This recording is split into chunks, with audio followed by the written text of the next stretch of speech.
છોકરાઓ ભણાવ્યા ને કંઈક કર્યું, કાંઈ હાથમાં આવ્યું. હવે સમજણ પડી ત્યારે મોડું થઈ ગયું છે. પણ મોડું થઈ ગયું એ સમજણ પડી ગઈ ને એટલે હવે એક પળ પણ જતી કરાય નહીં. તો મારે કહેવાનો આશય એ છે કે રોજ સત્સંગ કરશું તો એક દિવસ એની ઇફેક્ટ થવાની. એમાં કોઈ શંકાને સ્થાન નહીં. અમે નાના હતા તો સ્કૂલમાં, અમારી પહેલા પ્લોટમાં સ્કૂલ હતી, 1 મહિનો છે, ત્યારે અમારા પાડોશી એવું કહેતા કે તમારા બેબી હોશિયાર છે તો 2 ધોરણ ભેગા કરાવો. પણ મારા કાકા બહુ આમ સ્પષ્ટ હતા કે ગમે એવું હોશિયાર હોય પાક્કું ધોરણ તો કરાવવાનું છે. તો અમને એવું કાચું ન ભણાવ્યું, પાક્કો જ ભણાવ્યું. તો પછી અમે બીકોમ થયા ને ખૂબ ભણ્યા. તો ત્યારે અમારો પાયો કાચો રાખ્યો હતો.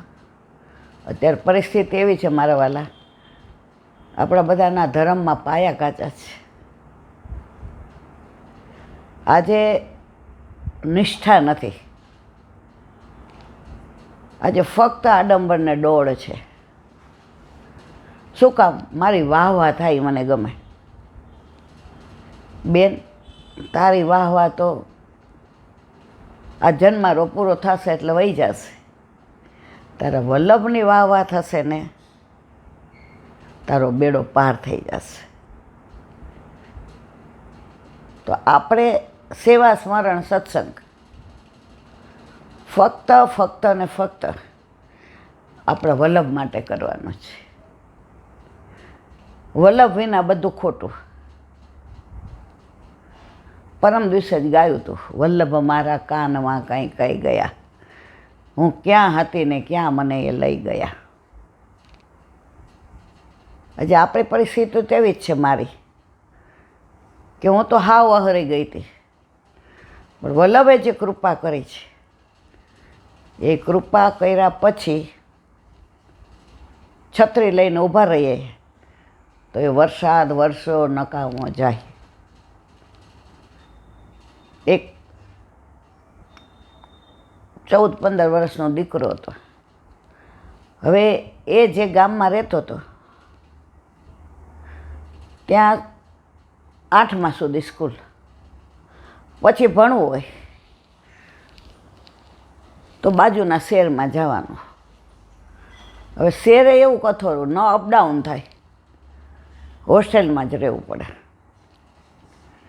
હવે મા બાપ ઓલી વિચાર કર્યો કે અમારી પાછળ એક જ છે, કાંઈ ભણાવવો નથી.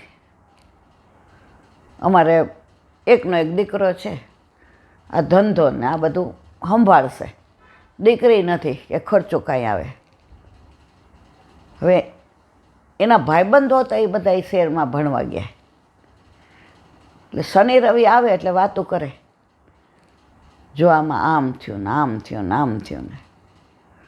ઓલા છોકરાએ એના પપ્પાને કીધું, કાકા, પેલાના જમાનામાં કાકા કહેતા હતા, કાકા મારે હોસ્ટેલમાં રહીને ભણવું છે.